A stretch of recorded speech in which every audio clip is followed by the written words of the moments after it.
So, bit of a late one today, but I wanted to talk about living paycheck to paycheck. It's a bit of a scary thing, but in reality, it's something that most people face at some point in time. If you're watching this video and you're living paycheck to paycheck, I completely understand where you're coming from. Problem is, if you're living to pay the bills, it doesn't matter how much avocado toast you cut out or how much going to the movies you don't do. Like, you can basically live like a monk. You can cut out socializing, you can cut out entertainment, but that's still not going to be enough to survive. The philosophy that most people say is, oh, if you're living paycheck to paycheck, what you need to do is you need to build up a savings, you need to cut out spending, and you need to get an emergency fund, and then you should be fine after that. Start saving for a pension. It's not realistic though. I mean, if your income, you're on minimum wage, is less than the outgoings, like mechanically that just doesn't work. So it's just wrong. I mean, the worst thing about it is you see a lot of, and I hate the term baby boomers, but it's true. As an elder millennial, a lot of baby boomers I've seen, they've enjoyed their life and now they get into retirement and they don't have anything saved up.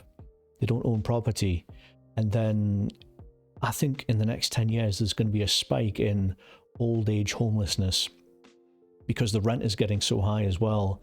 Like, I know that a lot of people try and say, oh, landlords need to rent out and that's a great way to make money, but most people are never going to get that level. And it's a bit frustrating, to be honest with you. I mean, I'm thankful that I can save a little bit up, but most of my life, all my 20s, didn't do any saving. I just couldn't because I was working 9 to 5 in a job that was paying low wages. The problem is, if you don't have high education and the right connections, then you're not going to get a good job. And even if you do have good education, that doesn't guarantee success. You can play the game perfectly and not make any mistakes and still lose. I think it's an old Star Trek quote, believe it or not. But anyway, I'll leave someone in the comments to answer that one for me. But just look at the UK minimum wage.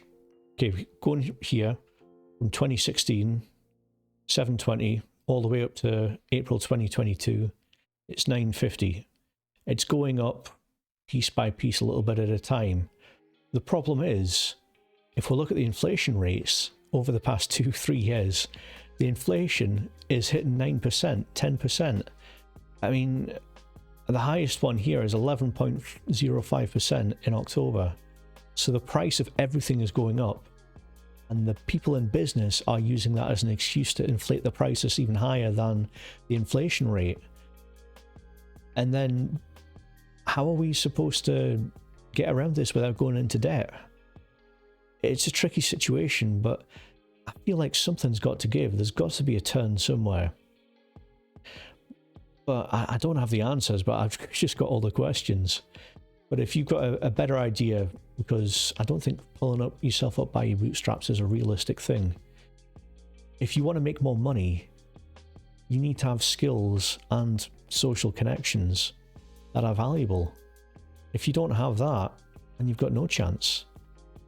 It's literally a postcode lottery. I mean, you could be born in the wrong place, you could be the smartest person in the world, most charismatic, but if you don't have those opportunities in life for someone to mentor you or for just good guidance, then you're never going to make the best out of your life.